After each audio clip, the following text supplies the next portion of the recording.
Welcome to the Deep Dive. Today, we're stepping into the world of Muay Thai.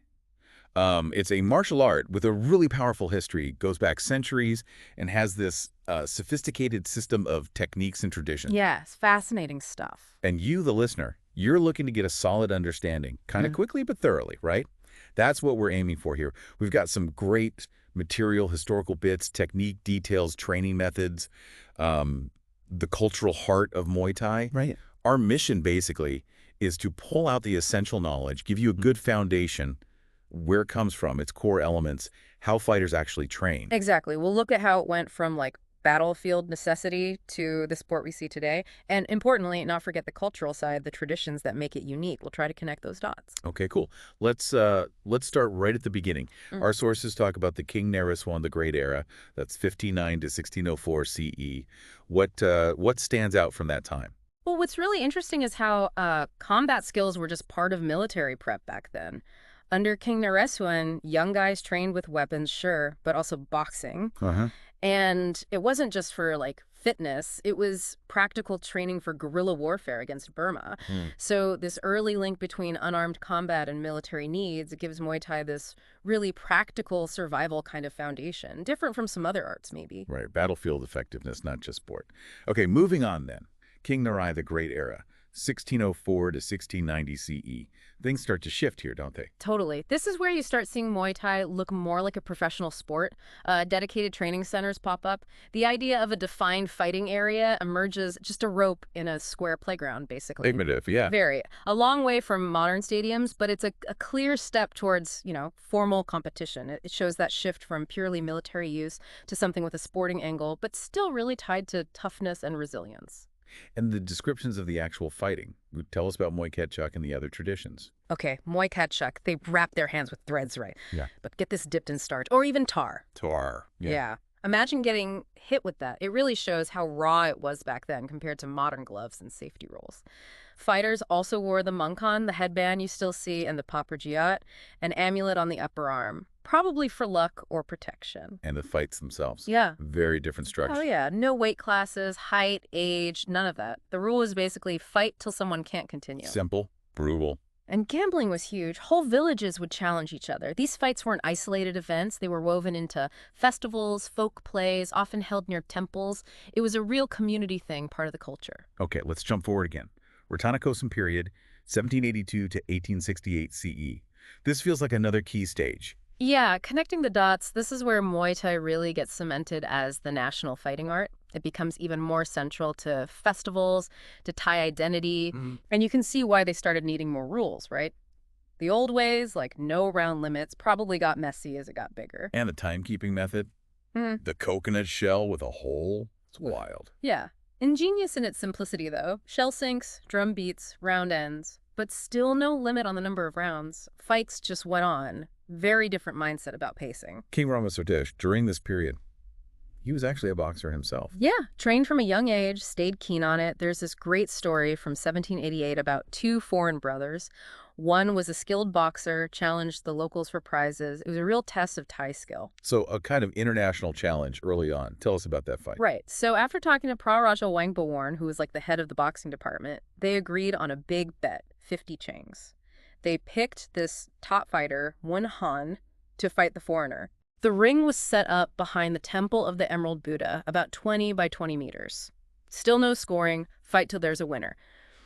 And the description of Mun Han getting ready herbal stuff, amulets, being carried to the ring, it really shows how spiritual and cultural it all was. Sounds like a big deal, like defending national honor almost. Yeah. What about King Rama II? Did he contribute? He was also trained, yeah, at Bang Wai Training Center and in the boxing department. His big contribution, he's the one credited with officially renaming it from Mad Ram Muay, kind of a mouthful, to just Muay Thai. Simplified it? Makes sense. Helped solidify its identity. And King Rama III kept the tradition going. Yep. Learned from the boxing department, too. And during his reign, fighting became super popular among young boys. It's interesting, they also learned sword techniques from Kunying Mo. She was famous for leading women against invaders.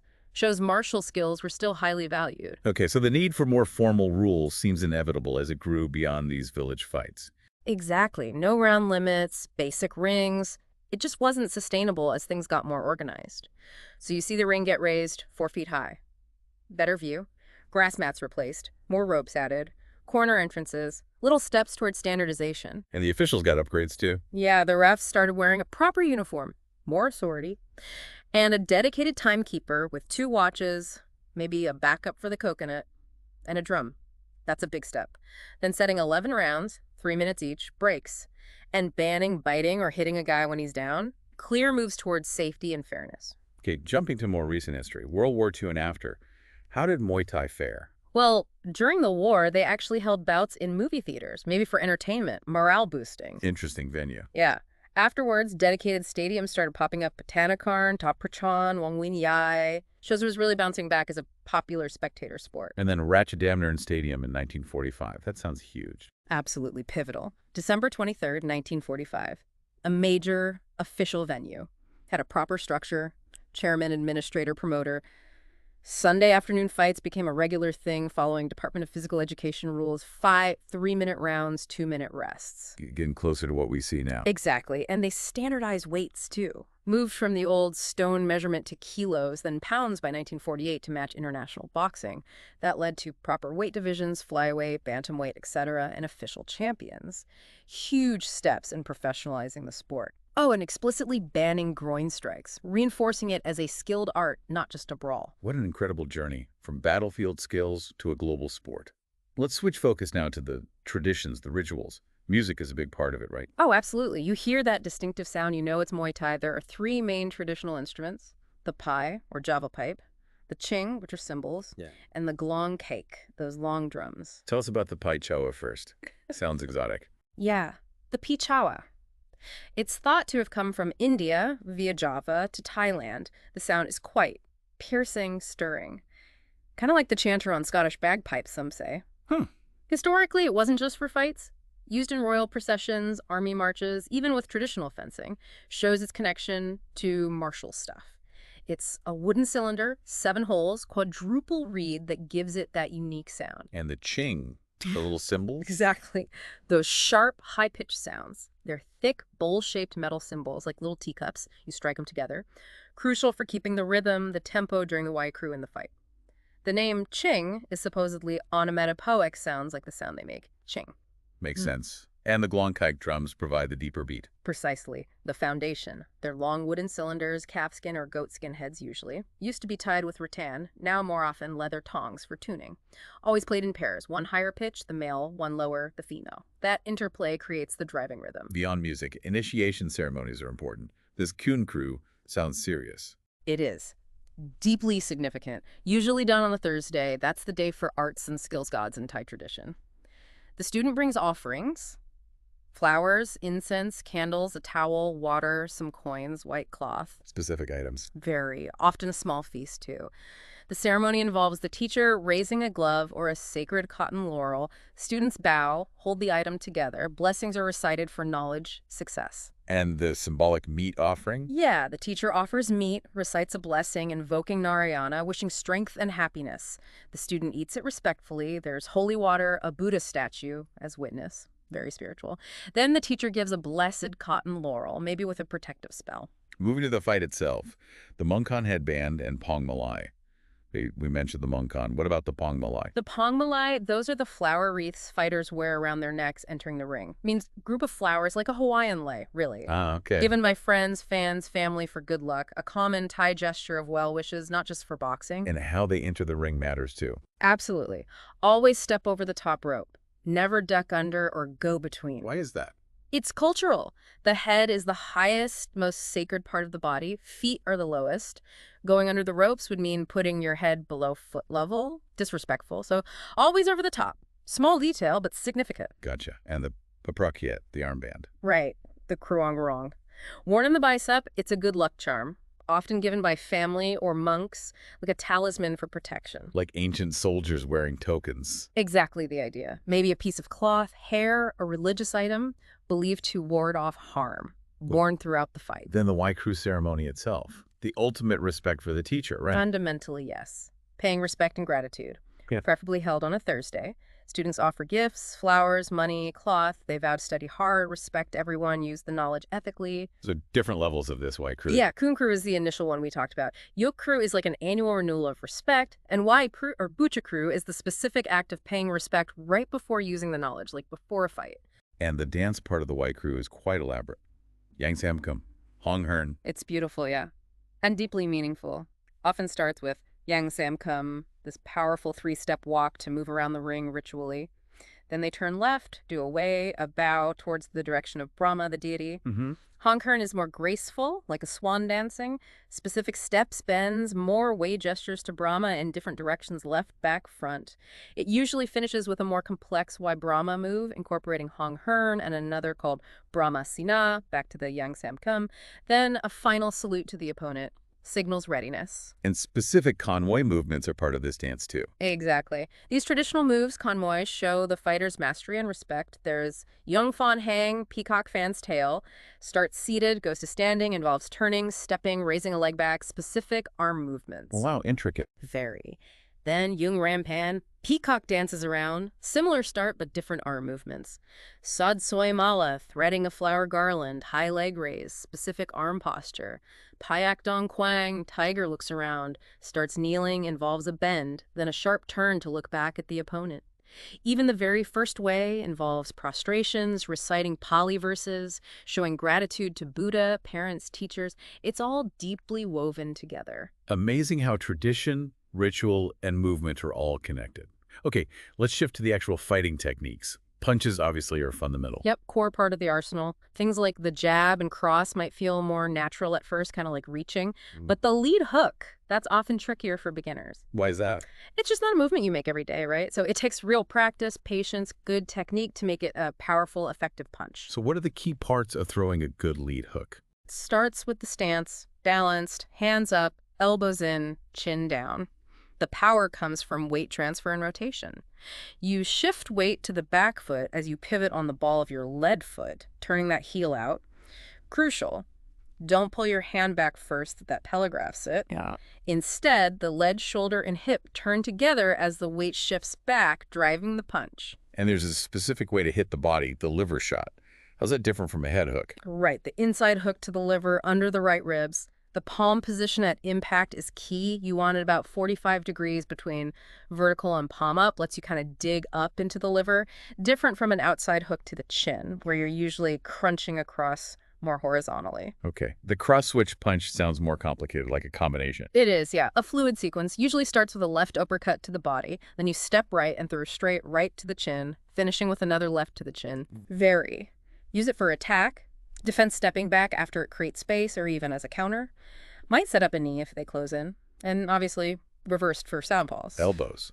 Another big Muay Thai weapon. How are they used? Incredibly dangerous up close. Can target the chest to wind someone. There's also that kind of dirty pool technique, spiking an elbow into the leg after catching a kick. Ouch. Yeah. Elbows can block too, harder than forearms. And the spinning elbow, hard to pull off, but a potential fight ender if it lands clean. That spinning elbow sounds risky but effective. How does it work? Okay, say they throw a high left kick. You'd step in with your right foot closing distance. At the same time, pivot hard, spin your body, bring the left foot around. As you finish the spin, throw that left elbow over the top. That vertical path makes it harder to see and block than a horizontal elbow. Needs timing, distance, rotation. Knees, another classic Muay Thai tool. How do you train those, and what are the main types? Basic training. Stand about a step from the heavy bag. For a diagonal knee, say with the right leg, left leg forward. Step right foot forward 45 degrees. Push off the back foot. Drive the right knee up, twisting the hips to hit the bag at an angle. Okay. For a horizontal knee, similar start, but keep the knee, calf, lower leg parallel to the floor at impact. Hit the bag straight from the side. Got to practice both sides, of course. Makes sense. And finally, kicks. What are the key things to keep in mind when kicking or defending kicks? Defending, if you lean back, lean far enough so your head's out of punch range too, especially with low kicks because they're closer. Right. Throwing a kick, swing from the hip like a dead leg, almost like kicking a soccer ball. Don't snap it. Follow through. If you miss and don't follow through, you can spin out. And foot position. Impact point. Yeah. Ideally, the heel of your support foot points at the target. Or think of it like your support knee facing completely away from the target. Good checkpoints. Great fundamental breakdown. Yeah. Now let's get into Conway, these traditional movements for attack, jujom, and defense. Exactly. Convoy is like the playbook. Kai means defense or counter, and within Kai you've got categories. Kai mad for fists, Kai Tao for feet kicks, Kai for knees, Kai sock for elbows. Then Jujum is offense. Let's start with Muay Thai mad fist defenses. The cross-switch movement is called foundational, part of Wai Khru. How's that work? Right. It's basic but crucial.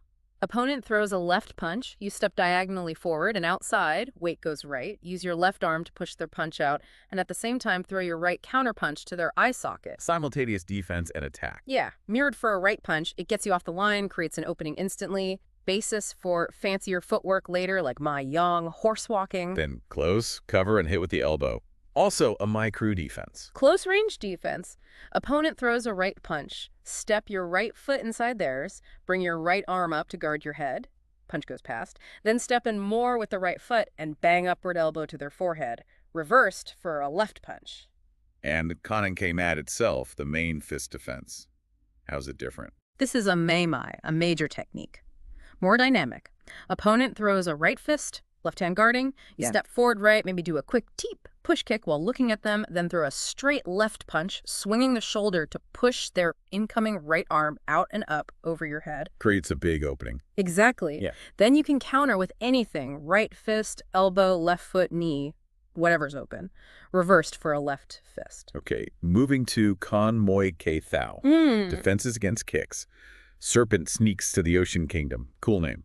What's the move? Evading a high kick, like a right kick to the neck. You step forward left, just in range, duck low so the kick goes over your head, and as you duck, strike your lead foot into their standing leg's thigh.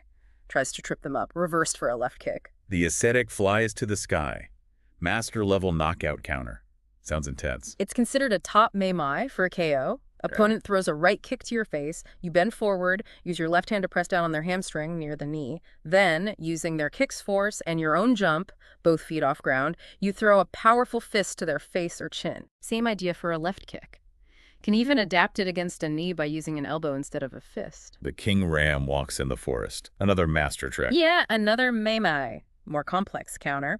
Opponent throws a right kick to your ribs. You jump up, plant your left foot on their hamstring briefly, then use that combined momentum to drive your right knee up to their chin or chest. Needs timing. Reversed for a left attack. The queen mutho sits on the table. Yeah. Versatile attack defense. Using your backside. Yeah, it's unusual. Opponent throws a left foot or fist to your face. You turn your back quickly to the right, jump backwards and down, landing on your butt, and throw your hips up and back hard into their chest. Aim is to knock them over backwards. Reverse for a right attack. Push the plant. Uses a bent arm against the kicking leg. Okay. Opponent throws a left kick to your neck. Step your right foot close to their kicking leg's joint. Bend your knee, almost sitting down. Use your bent left arm to guard your head. Elbow points up towards their kneecap. Then explode upwards with your legs, pushing into their leg with your elbow, while throwing a left punch to their throat or chin. Reversed for a right kick. The queen mutho sits on a wrap, using the opponent's force again. Exactly. Master technique. Opponent throws a right kick to your neck, you twist left, jump back to sit on their hamstring, then use the rebound to immediately strike with your left elbow to their forehead, reversed for a left kick. Breaks the diamond pillar. Sounds painful. A direct leg break defense. Very forceful. Against a right kick to the chin, as it comes, grab their toes with your right hand, catch the heel with your left, like Kayan Naga Bid Hang. Press the heel down hard, jump, and turn back to stance on one leg. Then burst your knee up and in against the bottom of their knee while jerking their heel up hard with both hands. Aims to damage the knee joint. Reversed for a left kick. Yikes. Monkey jumps. Gradual escape. Yeah, getting out of the way. Opponent throws a left kick to neck. Step right, duck under it, jump onto their back, grab their shoulders, knee to the middle back, reversed for a right kick. Monkey carries on the calf. Getting close again. Yes. Defense against a right kick to the neck, step left diagonally, duck under the kick. As you pass under, plant your right foot on their supporting left leg. Use that to jump up and throw a right uppercut to their chin. Reversed for a left kick. And finally for kicks, push the Sumeru Mountain against a knee. Right. Opponent throws a right knee to your body. Step your right foot diagonally inside their stance. Use your left forearm to brush their knee outwards, away from you, and immediately follow with a right elbow to their face, reversed for a left knee. Incredible detail in these techniques. Okay, let's touch on breathing, stance, and head movement basics. Breathing is obviously vital. Absolutely crucial. There's this thing called oxygen overloading some fighters use. Basically, intentional hyperventilation, quick, sharp breaths, hard exhales before a fight or between rounds gives a temporary oxygen boost for power. Interesting. And during the fight. Maintain internal pressure, like a kettle releasing steam slowly. Rapid strikes might mean short exhales or one continuous one. Exhale hard through the mouth when you strike, or when you take a hit, tighten the core muscles then. Helps absorb impact, prevents getting the wind knocked out. Try to minimize breaths during flurries, less vulnerability. Inhale through the nose usually happens automatically. Breathe between movements. And keep teeth tight, protects the chin. Is there a specific deep breathing exercise recommended? Yeah, good practice. Inhale slowly through the nose, tongue tip on the roof of your mouth. Visualize energy coming up from your feet, up the spine, into the belly. Hold briefly. Exhale slowly through the mouth, tongue against bottom teeth, focus on belly muscles, strong push at the end. Keep eyes fixed forward, try not to blink. Stance changes also fundamental for flexibility. Yeah, the sources talk about 90 and 180-degree turns, clockwise and counterclockwise. Lets you switch between orthodox and southpaw stances.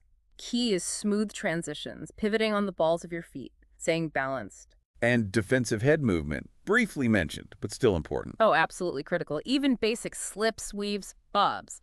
Fundamental for avoiding punches and kicks. Good head movement makes a huge difference in how much you get hit. Right. Now, the clinch, such a unique part of Muay Thai. Let's start with throws from the clinch. Throws are great for disrupting balance, creating openings, or just taking them down. A typical one involves getting neck control, manipulating their weight, using leverage. There are also less common ones, like that belly-to-belly suplex variation mentioned. Grab the torso tight, lift, throw sideways. Might not always get the takedown, but breaks the clinch. What about defending against clinch knees? They're so common. Well, sidestepping alone might not work if they have a tight grip, right? The real key is manipulating their balance with footwork and upper body twists. Throw them off center so they can't generate knee power. You do that. Ideally, get dominant control of their head in a pincher grip, forearms on their collarbones, hands behind their head. Pull their head down into your chest. Makes it hard for them to knee you, opens them up for your straight knees. Makes sense. Another way is feeling their weight shift for the knee. As they commit, twist your upper body, pull one hand, push the other like a steering wheel while taking an angle step. Say they throw a right knee, pull downside on neck, right hand, push up forward, left hand step back right. Can turn them, expose their ribs for your left knee.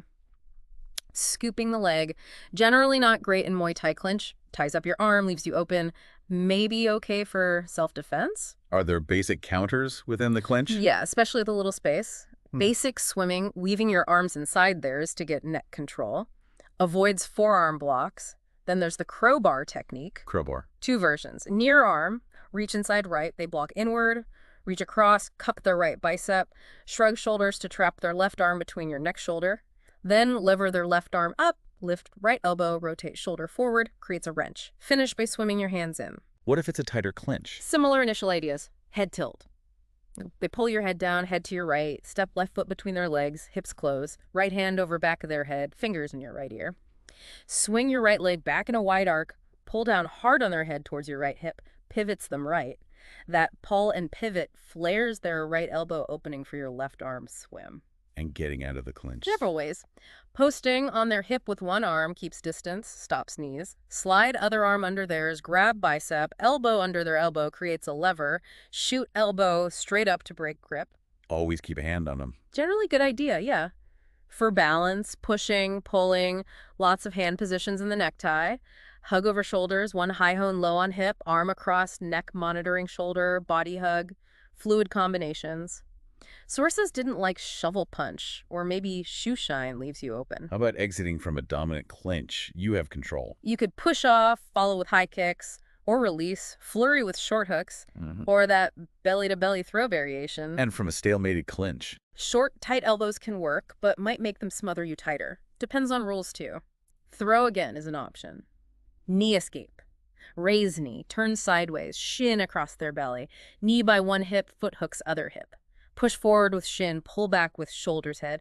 Stretches them out like a jiu-jitsu triangle setup almost. Sources really warned against shoe-shine punches. If they control your head, you'll just eat knees. Right, makes sense. Okay, let's talk training. Conditioning is the foundation, right? Absolutely. Bedrock. Running is non-negotiable. Mix distance jogging, maybe 40 minutes daily early on, and wind sprints. Short bursts, jog back, repeat, increase reps, then taper before fight. What else? Jump rope stamina, footwork, push-ups, sit-ups, basic strength. Medicine ball core, coordination, impact absorption. Neck rolls carefully, like wrestlers do, strengthens the neck. Medicine ball drills sound versatile. Give us some examples. Okay, circle pass thrust. Close circle, thrust ball into partner's gut, abs obliques. They absorb it, don't catch. Harlem Globetrotters. Spread out, throw ball high, not at each other. Drop means push-ups for everyone. Partner sit-ups, passing ball at the top, back-to-back twist pass, kneeing the ball in the air. More intense ones? Sit-up drop, partner drops ball in your stomach as you sit up. Careful. V-site leg raise hit. Partner hits your abs obliques while you hold the position. Start soft. Gloved partner hits. Both wear bag gloves. One hits the other's body to build resilience. Pad work, another cornerstone. What's a pad holder's role? Huge role. Not just a target. They dictate pace, push the fighter, simulate fight pressure, move around, change range, demand effort, maybe even taunt a bit, never static. The two drills. Kicking. Alternate legs. Keep pace, usually mid-body level. Boxing elbows. Like focus mitts, accuracy, speed, combos. Knees. Cross pads for straight knees, sipping footwork for alternating. Multiple knees, same side for endurance. Push kicks. Need belly protector or special pad? Combination drills, mixed power rounds and speed rounds, vary combos, basics plus creativity. Experienced fighters might call shots based on pad position. Advanced drills. Pad holder gets fully suited up, belly pads, shin pads, etc. Fighter goes full power combos. Pad holder can even throw back jabs, kicks to keep attacker sharp. Free attack rounds for experienced guys. Fighter throws what they feel. Protected pad holder reacts. Explosiveness is key too. Plyometrics. Yuri Verhoshansky. Right, father of plyometrics. Goal is max force and minimum time. Bridges strength and speed. Uses stretch shortening cycle methods. Exercises with weights, jumps, hit shock method, altitude jumps, special gear. Give us examples relevant to Muay Thai. Okay, weights. Moderate weight, 60-80% max. Isometric hold, 3 to 5 sets. Then explode opposite, like squat hold, then jump. Arms, maybe bench press weighted med ball hold, then throw, or barbell dumbbells without throwing. Jumps, simplest form, series of 10. Double leg first, then single alternating. Single leg landing force is double, builds elasticity. Head shock method, altitude jumps. Step off platforms, various heights. Start low, 2-3 feet up to 5-6+ feet. Land with minimal leg arm bend. Force a short muscle stretch, max tension. Builds eccentric strength. Do it on soft mat sand. Over 9 foot, probably counterproductive. Hip jumps. Step off box, 30-40 inches optimal. Drop straight down. Immediately jump up forward with minimal lug bend. Land balls of feet, then whole foot. Minimal ankle knee hip flexion. Fast switch from eccentric landing to concentric jump. X is power height. Think about takeoff before landing. Psych up. Don't jump until you land and feel the stretch. Start lower height. Optimal height maybe 1 foot above your vertical jump. Adjust height. Higher for strength focus, lower for speed. Too high, too much bend, weaker jump. Need strength base first. Squat 2.5x body weight. Effects last 6 to 8 days. Stop 10-14 days before competition. Frequency, maybe 3x week, 40 max. Less prepared, 1x week, 20-30 reps. Series, lower to higher, 2 sets, light running between. Lots of jump variations mentioned. Yeah, stationary power jumps, bounding side jumps, zigzag box jumps, altitude jumps, depth jumps, straddle jumps, single leg depth jumps, jumps over benches, stairs. Jumping with weights too. Dumbbell squat jumps, split squats. Explosive arms need general strength first, then combo exercises. Isometric hold, then explode. Bench press hold, then lift. Push-up jumps, arm jumps over things, med ball throws, overhead pullover throws, all build explosive power. Pre-fight prep sounds intense. 6 weeks, 6 days a week. Super structured, yeah. Run every single day until a few days before, even off days. First 2 weeks distance jog, 40 minutes. Then mixed jogging and wind sprints, 30-40 yards, jog back, repeat 15-20 times. Yeah. Last week, cut sprints, reduced jogging recovery time. What does a typical training day look like? Get a sample. Warm up, rope, footwork, med ball, 3 to 5 rounds. Push-ups, sit-ups, scrunches, shadow boxing, 5 rounds. Then heavy work, 10+ rounds on Thai pads, heavy bag, speed bag, double end ball. Maybe 20 minutes neck wrestling. Last hour often student choice, instructor observes, corrects. And sparring. At least twice a week, usually. Crucial point, sparring is for learning, preventing injury, not a war every time. Often break it down. Just boxing, just kicking, just clinch, or light mixed strikes. Full gear essential. Headgear, mouthpiece, 16-ounce gloves, elbow pads, chest protector, shin pads, groin cup. Safety first. Okay, mental side. Fear of getting hit. Big hurdle for beginners. What's the advice? Totally normal fear. Brain damage, pain, it's Yeah. real. But learning to strike and deal with being hit is key. Takes time to relax in the rings. Sources say maybe a year, year and a half. A lot of people quit. Yeah, after getting hit hard. Fragile ego can't handle losing, or just fear takes over. Both wrong mindsets for this. Handling losing, expect to lose early on, learn from it, watch better fighters. Focus on learning, not ego. Losses become lessons. Stick with it, you'll get better. And overcoming the fear itself, the cowardice aspect. Brave person feels fear but controls it, faces danger. Coward lets fear control them, avoids danger. Fear often comes from the unknown. Learning how to fight bridges that gap. Brave learn, cowards avoid. Control fear by internalizing principles, like more blessed to give than receive in Muay Thai. Focus on hitting, not being hit. Defenses help you keep hitting. Negative mindset, worrying about being hit, makes you passive. Bottom line. Focus on what you're doing, giving, trying, extending, not what's happening to you. Mind control is everything. Meditation is also mentioned as helpful. What's the goal there? Primary goal, conscious attention on everything training, life without mental tension. Ultimate goal, mind and body are finding each other. Mind cultivates body, body cultivates mind. Great cooperation. How do you practice it? Basic steps. 4 steps outlined. 1, mindfulness on breathing. Deep breaths, close eyes, let breath be natural. Just watch rhythm depth, ignore thoughts. 2, contemplation of body. Still watching breath. Shift focus to body. Notice discomfort. Adjust posture gently. Return focus to breath. 3, contemplation of feelings. Watching breath, focus on sensations and body parts sequentially. Right palm, left hand. Concentrated focus might make feelings fade. Focus on whole body can bring weightlessness feeling. Reward is relaxation, peace. Return to breath to stay conscious. 4, contemplation of mind. Watching breath, focus on darkness behind eyes, like off TV. Concentrate on breath, maybe instructor chants. Look for images, colors, light. Circle of light, Janai, indicates progress. Sounds like it helps with focus and stress. Exactly. 4 bases of mindfulness, Buddha. Purifies mind, improves health, lessens stress. Regular practice helps understand life, reduce negative emotions. Finally, a really practical skill. Hand wrapping. Crucial for protection. How do you do it right? Absolutely vital. Prevents hand-wrist injuries. Start. Loop over thumb. Wrap around wrist across back of hand, this side down, against skin, no twists. Snug, not cutting off circulation. Bye. After couple wrist wraps, bring up across back of hand, cover knuckles, go down about an inch onto fingers. Then the sequence. 1, back around wrist. 2, around thumb again, maybe 3 times. 3, across palm. 4, around knuckles, 2, 3 times. 5, behind thumb across top of wrist, then under the hand. 6, from under, bring wrap up between index and middle finger. Starts a figure 8 with thumb wrap. 7, again behind thumb, high on wrist, underhand, then up between middle and ring finger.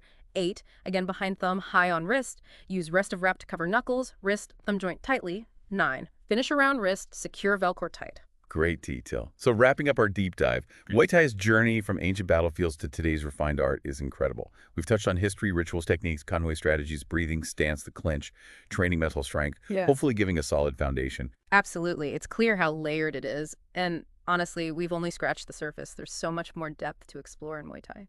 Which leads to our final thought for you.